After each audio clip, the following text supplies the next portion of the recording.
طبعا احنا داخل الحمد لله بس صار خاصة في العناية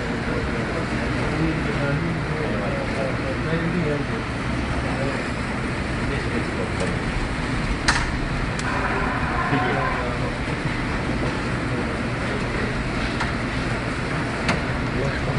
هل في warning؟ هل في إنذار؟